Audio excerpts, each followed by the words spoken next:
Episode 2-ൽ the white knight awakens. Lelouch തൻ്റെ പുതിയ പവേഴ്സ് ആസ്വദിക്കുകയാണ്. പക്ഷെ പുള്ളി ഇപ്പോഴും ഒരു വാർ സോണായി മാറിയ ഇതിനുള്ളിൽ പെട്ടുപോയിരിക്കുകയാണ്. പുറത്തു കടക്കാൻ കുറച്ച് ബുദ്ധി വേണം.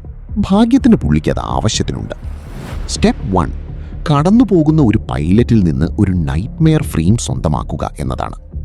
ഗിയാസിൻ്റെ പവർ ഉള്ളതുകൊണ്ട് ഇത് വളരെ നിസ്സാരമാണ്. സ്റ്റെപ്പ് 2, ബ്രിട്ടാനിയക്കെതിരെ ജയിക്കാൻ ജാപ്പനീസ് റെസിസ്റ്റൻസ് ഫൈറ്റേഴ്സിനെ സഹായിക്കുക എന്നതാണ്. ലെലൂഷിന് ഇപ്പോൾ ഒരു ബ്രിട്ടാനിയൻ വെപ്പണും ട്രക്കിൽ നിന്ന് കിട്ടിയ ഒരു റെസിസ്റ്റൻസ് ഫൈറ്റർ റേഡിയോയുമുണ്ട്. ഇനി കുറച്ചു നേരം ചെസ്സ് കളിക്കാനുള്ള സമയമാണ്. ലെലൂഷാണേൽ ചെസ്സിൽ മികച്ചവനും. ഓരോരുത്തരായി ഫൈറ്റേഴ്സ് എന്ത് ചെയ്യണം, എങ്ങോട്ട് പോകണം എന്ന് ലെലൂഷ് ഇൻസ്ട്രക്റ്റ് ചെയ്യുന്നു.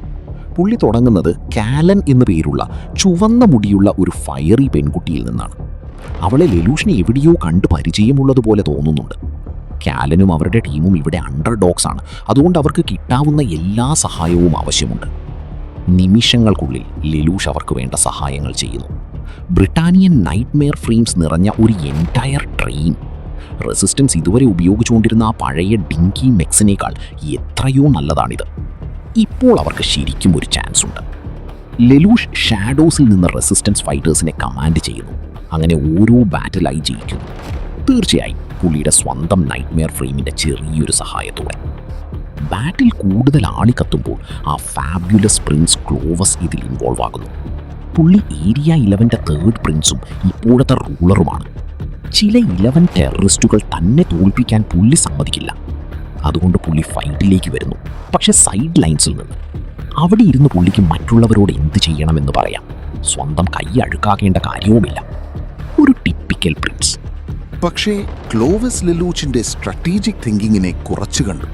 അതുകൊണ്ട് തന്നെ അയാളുടെ സൈന്യം നേരെ ഒരു ചതിക്കുഴിയിൽ ചെന്നുപെട്ടു. തീർച്ചയായും ലെലൂച്ച് ഇപ്പോൾ അധികാരത്തിന്റെ ലഹരിയിലാണ്. ഒരുപക്ഷെ അയാളെ ഒന്ന് ഒതുക്കേണ്ട സമയം അതിക്രമിച്ചിരിക്കുന്നു. ആർമിയുടെ പ്രത്യേക ഗവേഷണ വിഭാഗമായ ബ്രിട്ടാനിയൻ സ്പെഷ്യൽ കോർ ലെലൂച്ചിന് ഒരു വലിയ തിരിച്ചടി നൽകി. ഈ സ്പെഷ്യൽ കോറിലുള്ളത് മൃദുവായി സംസാരിക്കുന്ന ഒരു സ്ത്രീയും കൂടാതെ ഒരു മാഡ് സയന്റിസ്റ്റിനെ പോലെ തോന്നിക്കുന്ന ഒരാളുമാണ്.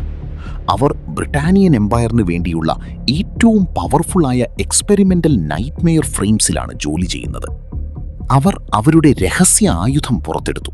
തിളങ്ങുന്ന വെള്ളയും സ്വർണവും കലർന്ന ഒരു പുതിയ ഫ്രെയിം. അതിൻ്റെ പേര് ലാൻസലോട്ട്. ഇത് ഓടിക്കുന്നത് മറ്റാരുമല്ല, സുസാക്കു തന്നെയാണ്.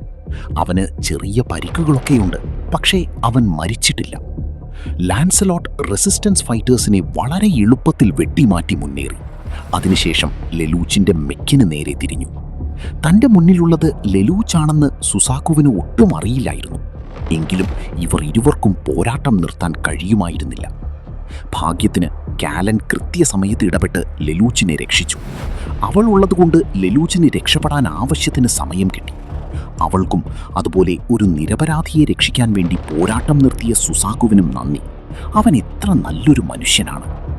എന്തായാലും ലെലൂച്ചിന് ഇതിലും പ്രധാനപ്പെട്ട മറ്റു കാര്യങ്ങൾ ചെയ്യാനുണ്ടായിരുന്നു. ഒരു ബ്രിട്ടാനിയൻ സോൾജറായി വേഷം മാറി തൻ്റെ ജിയാസ് ഉപയോഗിച്ച് ലെലൂച്ച് പ്രിൻസ് ക്ലോവിസിൻ്റെ സ്വന്തം ട്രാൻസ്പോർട്ടിൽ കയറിപ്പറ്റി. തൻ്റെ സൈന്യത്തോട് യുദ്ധം നിർത്താൻ ആജ്ഞാപിക്കാൻ അവൻ രാജകുമാരനെ നിർബന്ധിച്ചു. അതിനുശേഷം അവൻ തൻ്റെ വേഷം അഴിച്ചു മാറ്റി ആ വലിയ രഹസ്യം വെളിപ്പെടുത്തി. ലെലൂച്ച് ലാംബറൂജ് എന്നത് യഥാർത്ഥത്തിൽ ലെലൂച്ച് വൈ ബ്രിട്ടാനിയയാണ്. ബ്രിട്ടാനിയൻ ഇമ്പീരിയൽ ത്രോണിലേക്ക് അവകാശമുള്ള 17ാമത്തെ ആളാണവൻ. അവൻ ചക്രവർത്തിയുടെ മകനും ക്ലോവിസിൻ്റെ സ്വന്തം സഹോദരനുമാണ്. ലെലൂച്ച് തിരിച്ചെത്തിയിരിക്കുകയാണ് സുഹൃത്തുക്കളെ. കാര്യങ്ങളൊക്കെ ഒന്ന് മാറ്റിമറിക്കാൻ തന്നെയാണ് അവൻ വന്നിരിക്കുന്നത്.